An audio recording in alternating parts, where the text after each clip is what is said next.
Thank you, Rob. On behalf of the 315 Airlift Train in Charleston, South Carolina, I'm Andrews Walsh with the U.S. Air Force Reserve. If you look to the left, you'll see the C-17 Globemaster III, deciding premier airlifter. We saw all the small planes and wonderful things. Let's try that with a $500 million airplane as Colonel P.T. gives full power to the C-17. This airplane will be off the ground in around 1,500 to 2,000 feet. Watch the Globemaster III rotating and show center, lifting a $500 million in the air.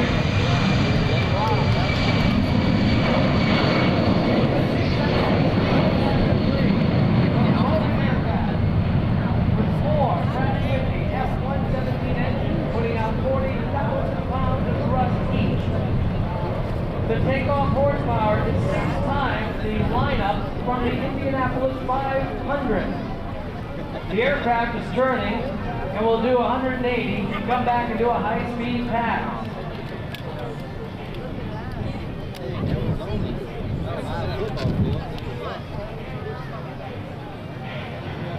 Once again, watch the aircraft turn now inbound. Colonel Kiat is cleaning up the airplane, lowering the nose, and they're going to do a high-speed pass right by you. This airplane is made for tactical delivery of vital equipment to the battle. Our aircrew is just back from combat operations in Iraq and Afghanistan. This aircraft can take in M1 tanks, helicopters, anything that's needed for the battle, including personnel, food, ammunition. You can't fight the battle without the things to do it with, and the Globemaster delivers on time and tactically. Here comes the Globemaster now. Show right. Colonel Giat's got the airplane. He'll level out as he approaches. Landing lights are on. And this pass is around 275 knots or about 305 miles an hour. Notice how fast and how quiet this Globemaster III is. We call it whisper mode. This gets us in and out of hostile territory quietly. Someone got turned the airplane, putting G-force on the airplane using a stick.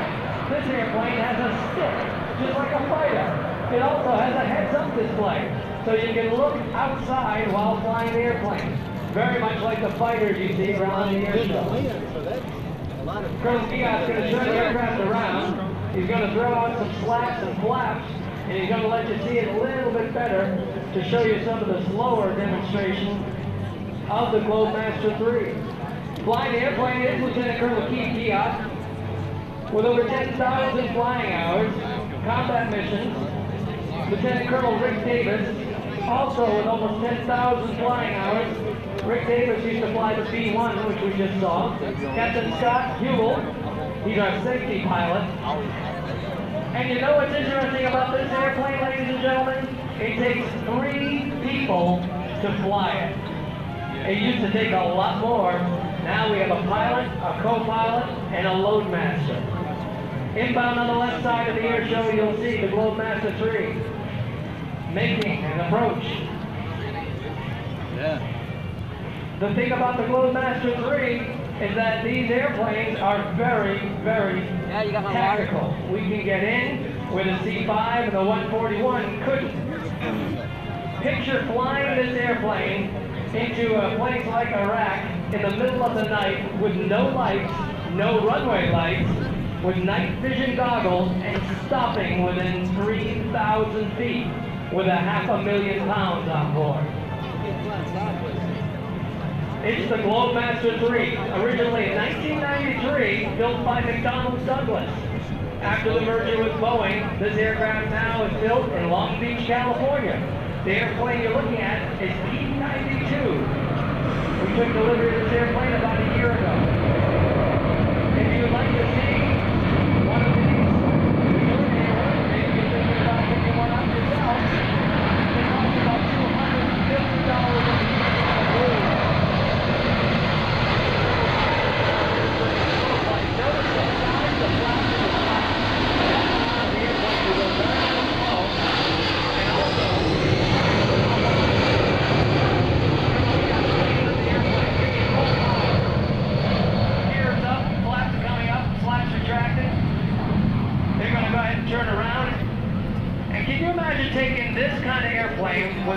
580,000 pounds gross weight and stopping it in about the same length that you would land a Piper Cub. Well, we're going to do that right now as the airplane turns show center. Now it goes right. 3,000 feet. Rob says he can land a Piper Cub on the wings of this airplane, which is probably true. By the way, the size of this airplane, the wingspan you're looking at, is half the size of a football field.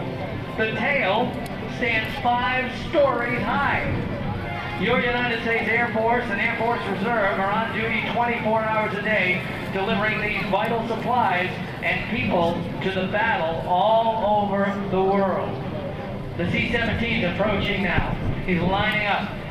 He's going to do a pass, and we're going to do what's called an assault landing. For example, if we have to get into some place fast and short and stop, we can do it with the C-17. We can hold 18 pallets of cargo. Our loadmaster, Tech Sergeant Michael O'Brien Jr. has opened the back door and run away back there.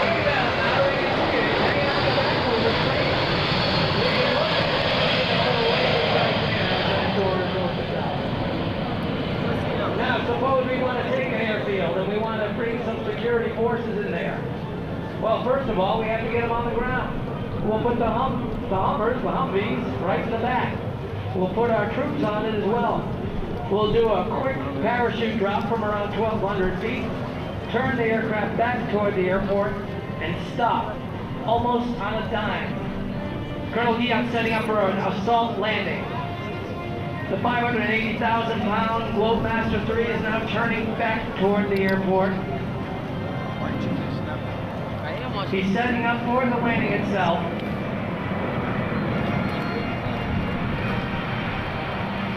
Currently at Charleston Air Force Base, we have 53 C-17s.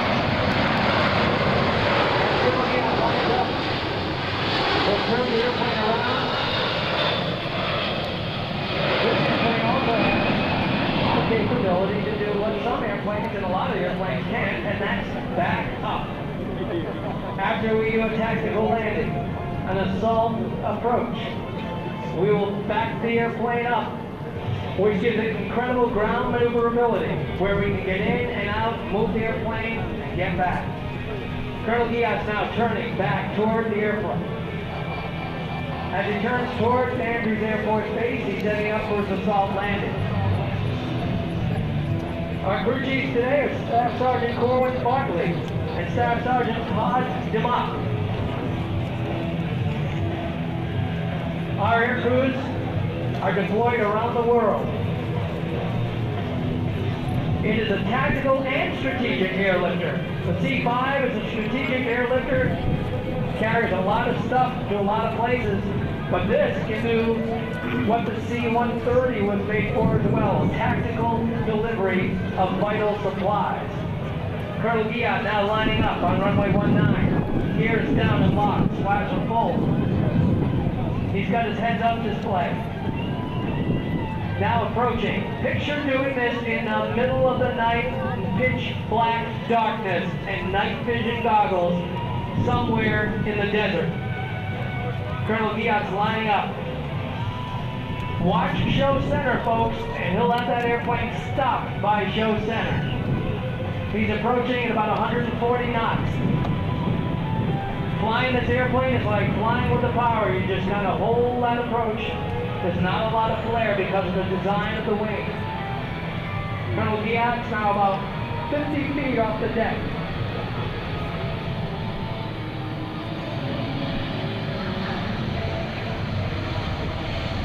Touchdown.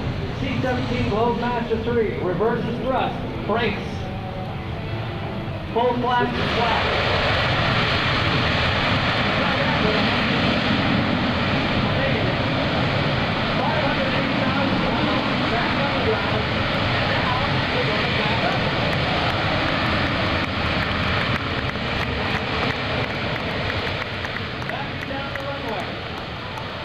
In fact, when we pulled out of our parking place, we had to back up as well. the little things on the end of the wing, the little lips, pointy things? We call them winglets. They give us much better aerodynamics, fuel efficiency, make the airplane very environmentally friendly. But to give you the size of the airplane, to give you an idea, look at those little winglets. They're almost 10 feet tall. As Colonel Giat backs the airplane up, he'll clean up the airplane and taxi back to our parking place. We are all U.S. Air Force reservists. Some of us are activated to support our operations around the world. We stage in different places like Frankfurt, Germany. And we fly into places that you probably don't want to go to. Once again, when Colonel Giat takes the airplane and parks it on the right side of the show, we'll invite you to come out and say hello and take a look at the airplane. But it's going to take about 30 minutes because the brake temperatures right now are around 700 to 800 degrees. Once Colonel Giat parks the giant Globemaster III and we get it all rigged up, we'll invite you to come on out and say hello. It's the 315 Airlift wing from Charleston, South Carolina, the hub of the C-17 and the first C-17 operational base.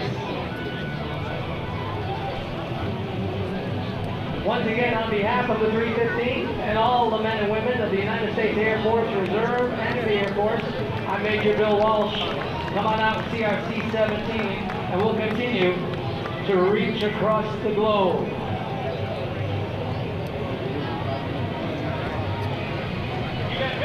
Ladies and gentlemen, Major Bill Walsh with a C-17 Globemaster III.